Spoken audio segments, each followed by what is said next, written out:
Hello and welcome to Unprofessional Engineering. My name is James. You got Luke.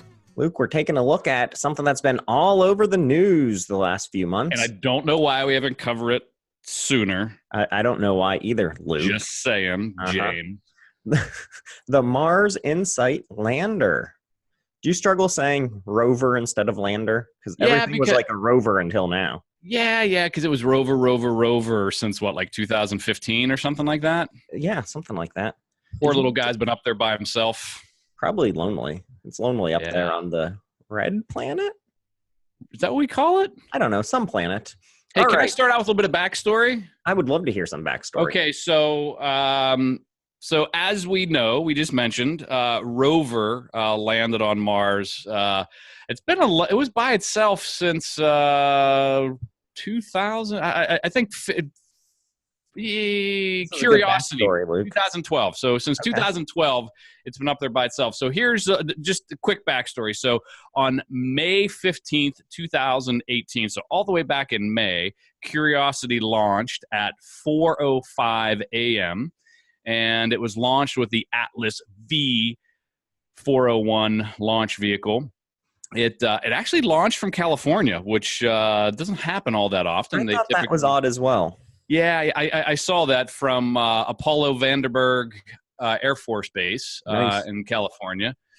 Good friend of the show there. And it landed, so this is pretty cool. It landed just like, I don't know, almost exactly 30 days ago. What's today? No, almost 30 days ago. So it landed on Mars on November 26, 2018 at 11:52 and 59 seconds a.m.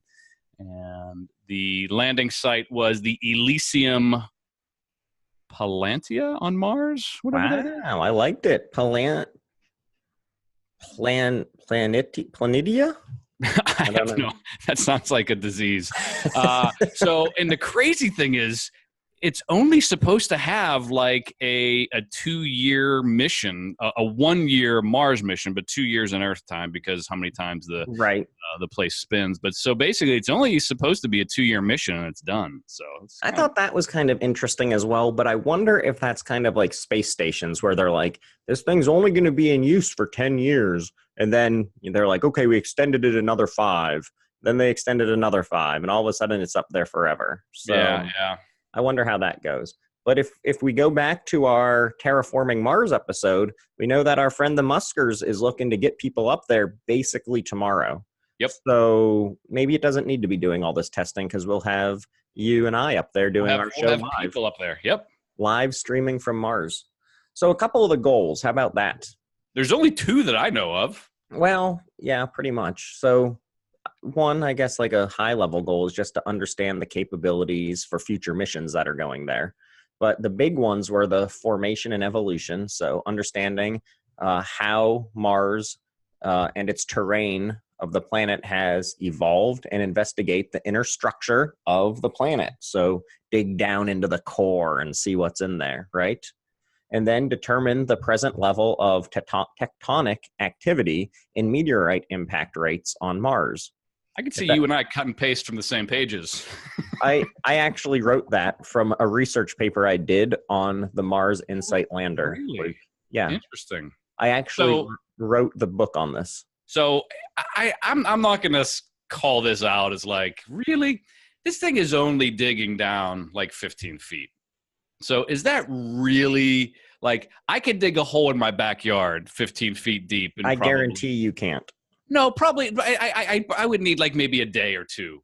It'd have to be a big hole. You think obviously you could dig a 15-foot deep hole in a day or two by hand? Well, maybe not by hand, but is 15 feet really deep enough? And maybe it is. I'm not a geologist, and maybe that is enough. But I feel like you're going to send this thing, 300 million miles away, and you're going to dig 15 feet. Come on. Yeah, I see what you're saying, but it is just one little robot thing sitting up there all by itself. It's not like it has you there to dig a 15-foot hole each day. No, because I would dig a hole like you all get out if I was on Mars. I don't even know what that means. I don't. All right, so a little bit more about the trip that it went on. How about that? Yep. Took 7 months, traveled 300 plus million miles, which is pretty good, right? And it landed safely for only the 8th time in human history that we've landed successfully on Mars. You want to hear a fun fact? I want to hear so many fun facts. So yours, I think your facts are off. So Really? 43 robotic missions to Mars have been attempted. Only 18 have succeeded and 25 have failed.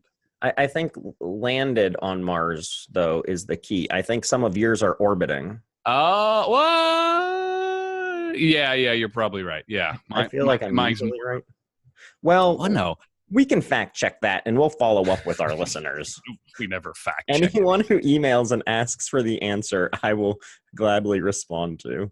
Interesting. So can I talk about how everything got there?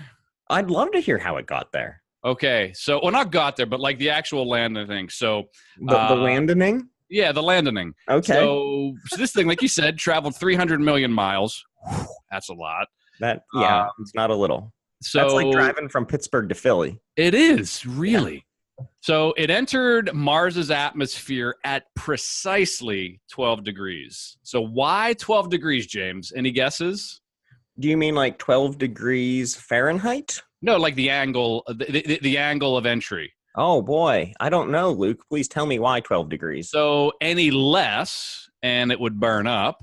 And any... Really? And any more, it would just bounce off of the atmosphere. So precisely 12 degrees. Well, I'm sure there's probably some points in there. I rounded, how So by precisely, you mean roughly 12 degrees. Precisely, roughly 12 degrees.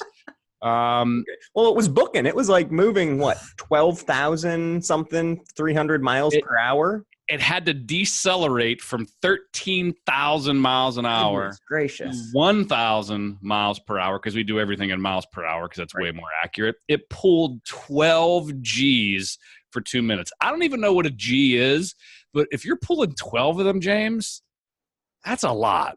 I know a thing or two about Gs, and that is plenty. I've been on roller coasters, and I'm like, wow, this has got to be 4 Gs.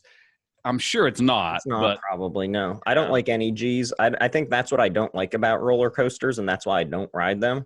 That and because I've worked with people who designed them, and I don't trust the engineering they've done on them. Oh, goodness. Yeah, I can tell you stories sometime. But how hot do you think the heat shield got? Well, I'm going to use degrees C because that makes more sense in my brain. 14 trillion Cs. Yeah. So 14 trillion degrees Celsius is 2,700 degrees Fahrenheit. Right. Yep. Okay. 2,700 degrees Fahrenheit. That's hot. That is hot. I wonder what the temperature of it is sitting there right now, just baking in the hot sun of Mars. But the sun is good because it's solar powered. That's true. That is a big part of what we'll be talking about. Good point. It is solar powered.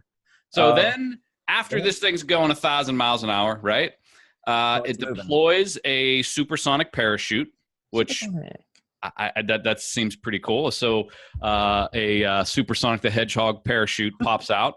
I'm glad you were thinking that too. I was. The heat shields need to be blown off. So the heat shields, basically, these little things explode and blow the heat shield off. The legs drop out. The lander fires its boosters, and then everything kind of lands nice and perfectly. And the interesting thing about this is there's 2 minutes. I think they call it the 2 minutes of terror or something like that, because this whole process, and it's literally this whole process. If all of these thousands of systems all working together to maintain the angle, all of the electronics, all of their calculations, if this stuff doesn't work, this is basically, a $1 billion failure. And it all worked. The little guy landed, and he's super happy hanging out on Mars. Yeah, and I know we touched on this in our November edition of This Month in Engineering, because this is when it happened. And this is about where things stopped when we were there, because it had just landed. And I don't recall if you had watched the landing, which was the worst, because it was just a bunch of people in their office or whatever it is, their control room, hugging and crying and cheering. Oh my goodness, was it lame? Yeah. But, it was history, so that's something, right? You and I hug and cry and cheer whenever we get a or a review. Somebody commented on our Facebook post, and we hug, or we get a retweet from Neil deGrasse again, or Bill Nye. Yeah. Okay, so before we move on with what it's up to now and some of the other actions it's made, let's take a break for a word from our sponsor. Oh, it's got to be NASA, right? Well, I tried to reach out to NASA, and they said, we don't have the money to do this because we just spent it all going to Mars. Maybe you should hit up this guy named Muskers. And I was like, he sponsors us a lot. And they're like, have you heard of Blue Origin? And I'm like, I have. And they're like, don't worry, we just bugged their next flight. So all sorts of money that they're saving. So at some point, Elon is going to get like a restraining order against us for mentioning his name too much. We just spam his name. Yeah. Well, we don't have a sponsor again this week, which is a shame. But what we do have is no shout outs either.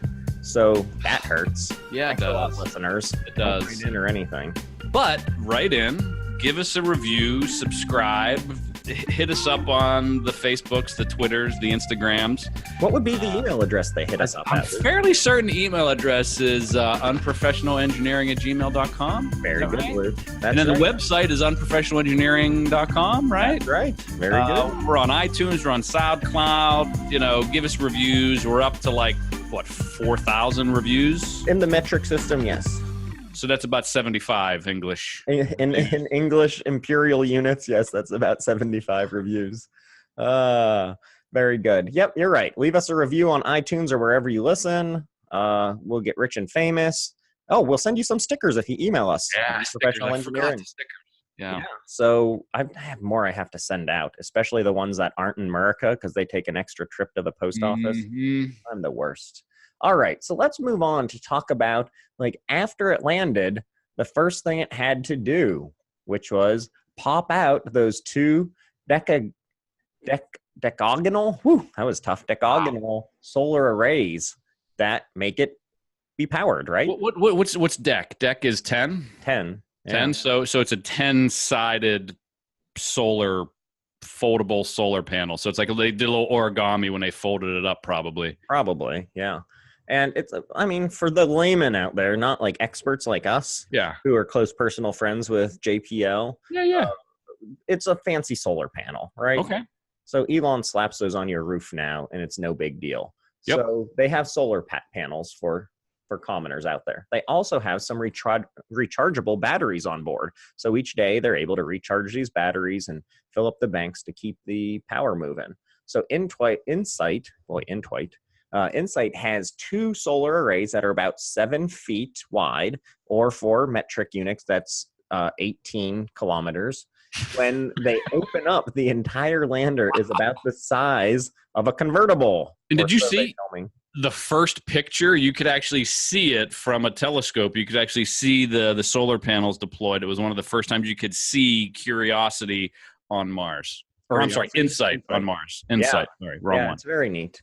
So Mars, did you know, Luke, fun fact, has weaker sunlight than the Earth because it's much farther away from the sun. Yeah, Matt Damon in The Martian told me that. He did. That was a good movie. It was. I just watched it not too long ago. It was pretty good. I thought it was going to be terrible because I'd have to look at his stupid face the whole time.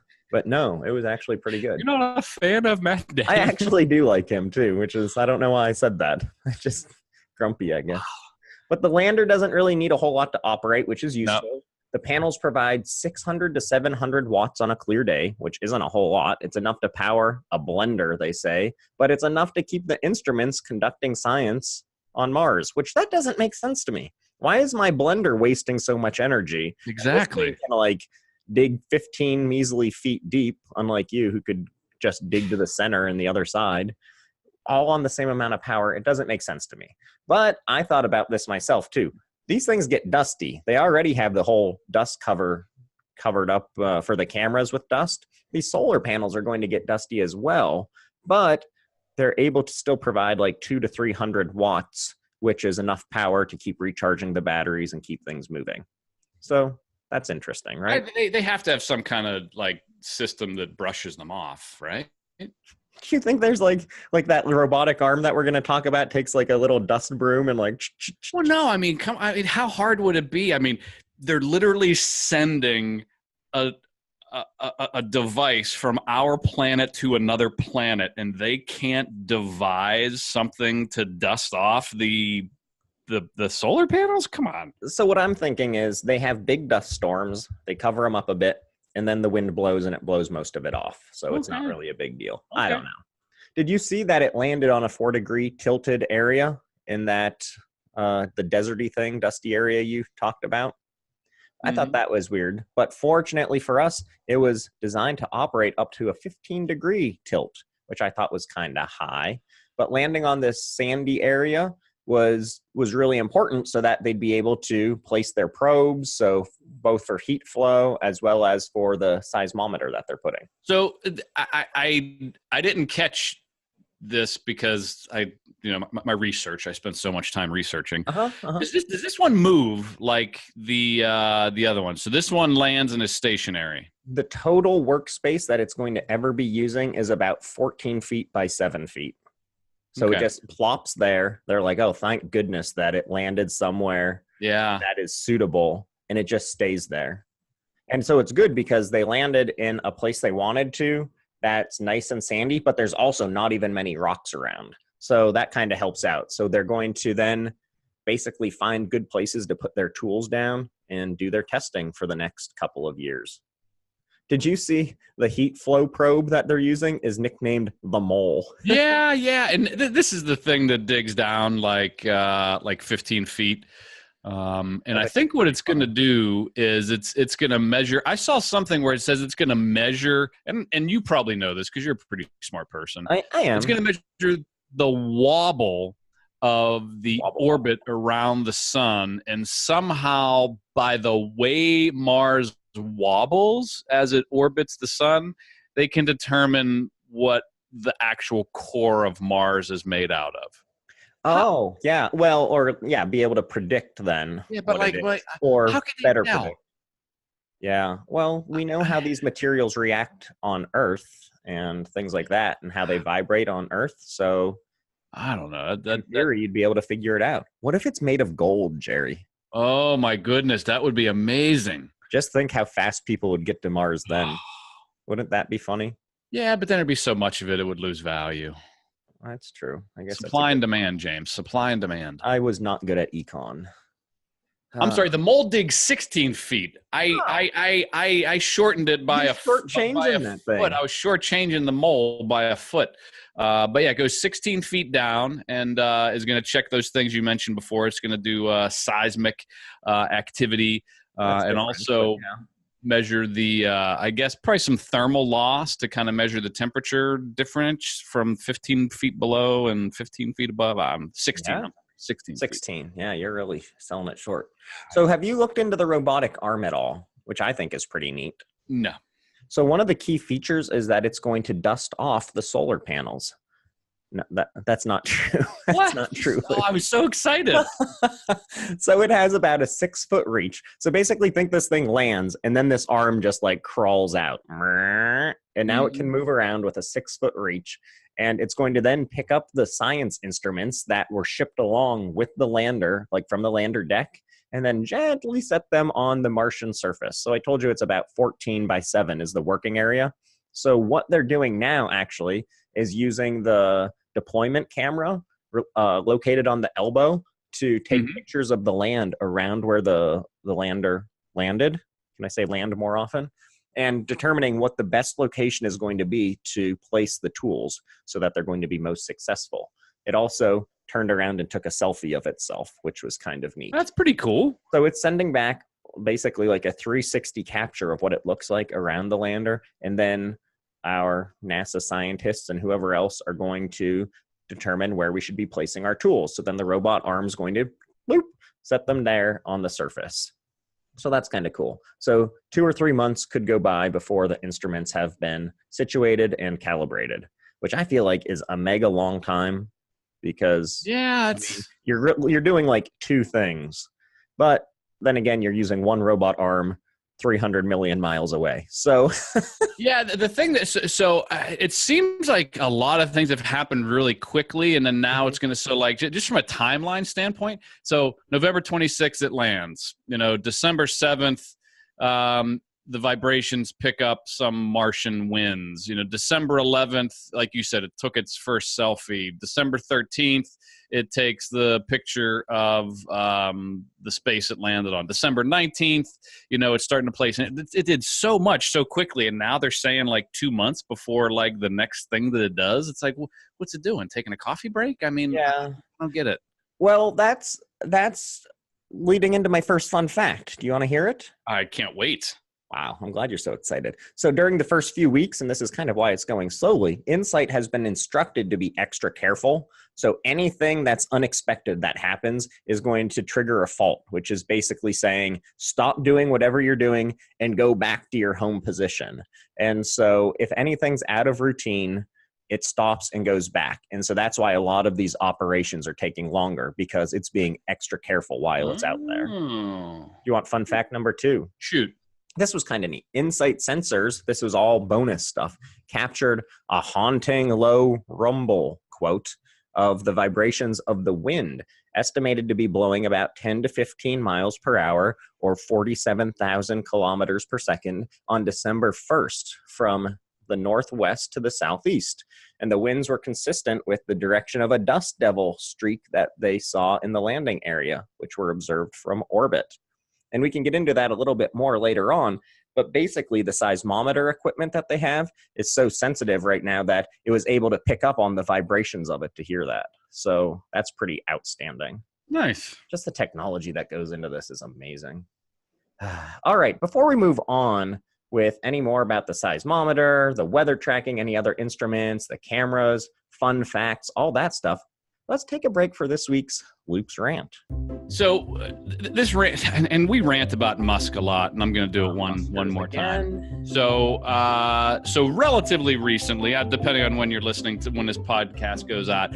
So Elon launched the Boring Company a while back, and the cool thing is, so I'll give this cat some kudos. He went from a tweet like a year and a half ago or whenever it was to he actually has a tunnel underground that's 1.25 miles long. But his demonstration he throws a Tesla down there with these special wheel holders that keeps the Tesla on the track, and it fits a Tesla perfectly. So my rant is more like, and we talked about this in our episode when we talked about the Boring Company, but I feel like this isn't really going to solve traffic problems for the vast majority of people. I feel like this is going to solve traffic problems for people who have Teslas that happen to live in the one city that may get one of these tunnels. So I appreciate the technology and the effort, but I really don't think that it's really going to solve any major traffic issues. And I think that's unfortunate. So I think it's really interesting. I think it's an interesting experiment and proof of concept. I'm concerned, like you're saying, that we aren't really going to have a lot of tunnels and that Ananda is going to be the only one using them. Yeah, exactly. Ananda and his Tesla are going to be the only people up in Portland driving through a tunnel. Oh, well, what can you do? Yeah, so it's a bit of a rant, but also a compliment, because to go from a tweet sitting in traffic to having this actually happen is pretty amazing. That's so awesome, isn't it? Yeah. Oh, very good. All right. What else do you know about this thing, Luke? Not much. Okay. Yeah. Do you want me to talk about the seismometer a little bit? I'd love you to talk about the seismometer. Okay. So I have a problem with this as well, by the way. So when an earthquake occurs on Earth, their vibrations, which bounce around inside our planet, make like a ring. So this comes back to like determining the materials, like you said, similar to how like a bell creates a sound wave. Mm-hmm. InSight is going to see if tremors, or, and here's the thing I have a problem with, Mars quakes have a similar effect on Mars. So this system, the SEIS, so the seismometer system, will detect these vibrations and tell us what's inside of Mars. So based on the vibrations. So this is what you were talking about. Like, how are we going to be able to tell what's in there? Well, based off of like the different densities of the materials in there, the vibrations are going to be different. And now we're going to be able to at least have a good guesstimate on what's inside of there. And my bet is on gold and silver. What is it that Yukon Cornelius goes for? Yeah, gold and Yeah, silver. gold and silver, of course. Yeah. So this thing, and we keep talking about NASA, right? Well, the seismometer was provided by France's, basically NASA, I think, the Centre National des Études Spéciales. It Perfect. Nailed includes it. two sets of seismometers, and they're contributed by the French. They're going to be they're going to be deployed from the deck, like we said, and they're basically short period silicone sensors, and that was developed by the Imperial College of London and the Oxford University at the UK. And the sensors can work on the deck of the lander and are capable of detecting frequencies up to or vibrations up to frequencies of nearly 50 hertz at the lower range of human hearing. So that's pretty impressive. I also kind of wanted to point out that we're not the only ones that were working on the lander. This was a big Oh yeah, lots and lots of worldwide people. thing. So here's a few of our European partners. I already mentioned France, the Institut de Physique des Globes de Paris, the IPGP, and the German Aerospace Center, they kept it simple for me, are supporting the InSight mission, specifically with respect to the seismic experiment. We also worked with the Solar System Research in Germany, the Swiss Institute of Technology in Switzerland, again, the Imperial College of Oxford in the UK, and JPL. So that's all interesting. The DLR provided the heat flow. So DLR was the German Aerospace Center. So the Germans provided the heat flow and physical properties package instruments with a lot of contributions from the CBK, or the Space Research Center of the Polish Academy of Science in Poland. So that's pretty cool. And then Spain supplied the wind sensors. So, I mean, there's tons of countries building this sucker. Well, everybody wants to get to Mars. What's that? Everybody wants to get to Mars. Yeah, I think it's great, though, that all of these countries are working together to make this stuff happen, though. And I mean, every article you read from NASA like has this disclaimer on it, like, here's all these countries that contributed. But come on, they pretty much get all the credit, right? America gets all the credit for this. So the thing I thought was most interesting about this wasn't the InSight lander itself.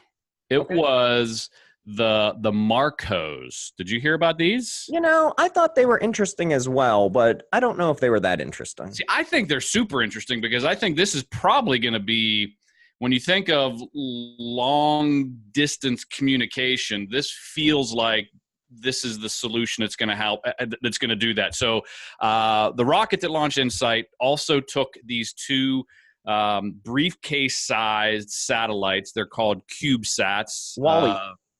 Yeah, basically the size of Wally, probably.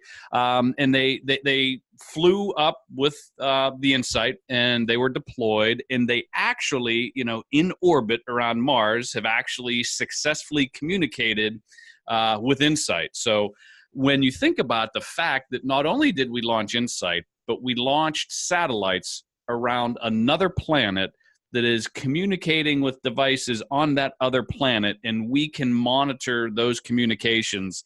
I think that's pretty impressive. And when you think about the implication of sending these CubeSats, to other planets, you can kind of do this daisy chain communication to kind of make things happen quicker and faster and go deeper into space and communicate more effectively.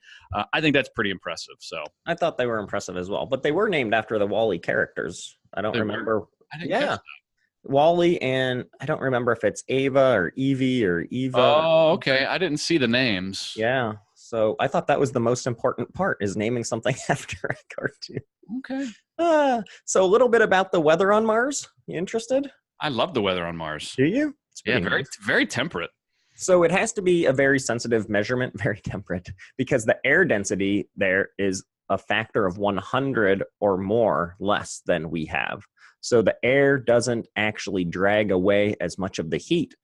So like if you did like the whole like lick your finger wet test, it wouldn't really take the heat away from your finger, and therefore it's tougher for the probe as well. So the probe has to be really calibrated in, like really fine-tuned. So the Earth's weather and climate are like a dominant effect of water through humidity and clouds. Mars is tied to the planet's dust storms, reflecting sunlight and trapping radiation. So completely different than Earth, which is weird considering this is like our top choice at the moment, right? Yeah. The precise measurements can help researchers understand the power needed to kick up dust, or why small dust storms grow so giant, or like even like a global event on Mars. So this should be interesting to see what happens there. I do have a couple. Oh, did you see the camera thing? So the camera had like the first pictures it took were all grainy because the dust cap was still on there. And I don't know, maybe that robot arm has to go take it off or something. But even though they had protective covers on the like the instrument context camera, somehow dust still managed to get on the lens with the cover on there. And I'm like, you sent this thing 300 million miles, landed it, setting up all these tests. You couldn't design a lens cap to keep dust off of the lens? Yeah, I guess you got to cut costs somewhere. Yeah. That's pretty sad.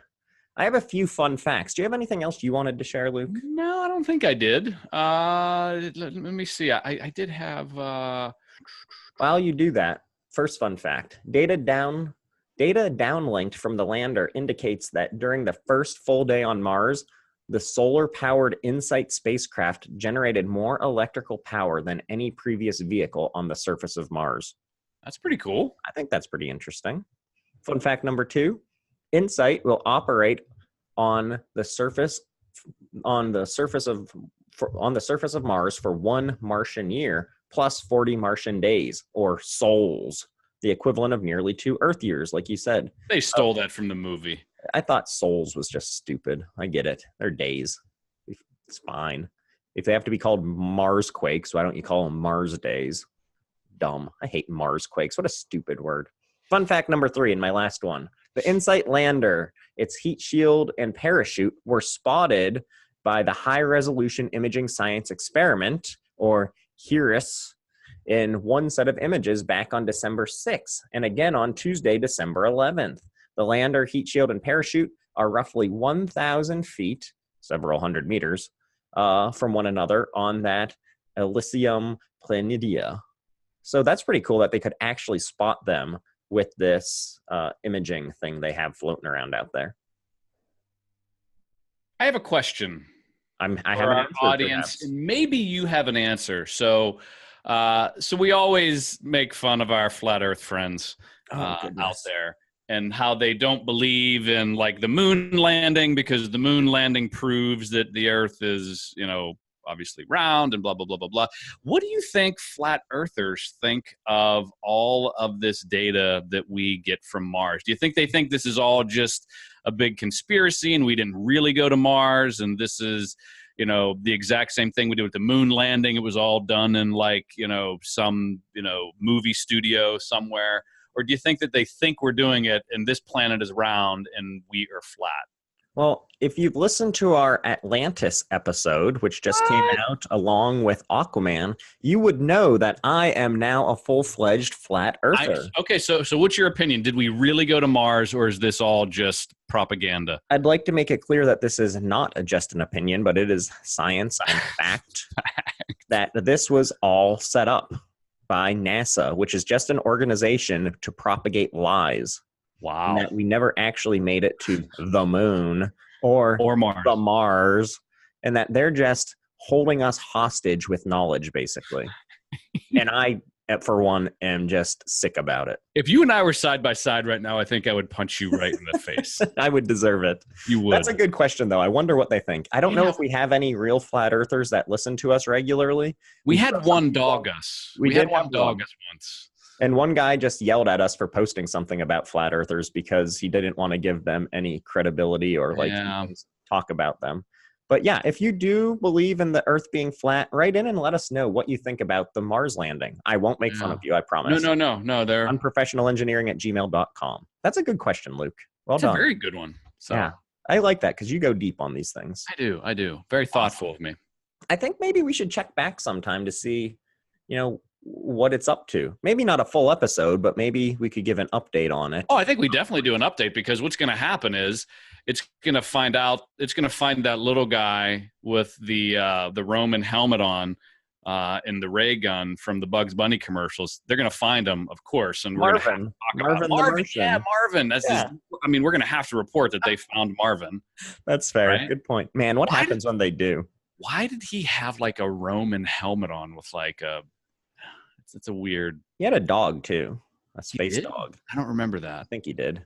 Okay. Yeah, that's a good question. Maybe we could look into that in another episode, Luke.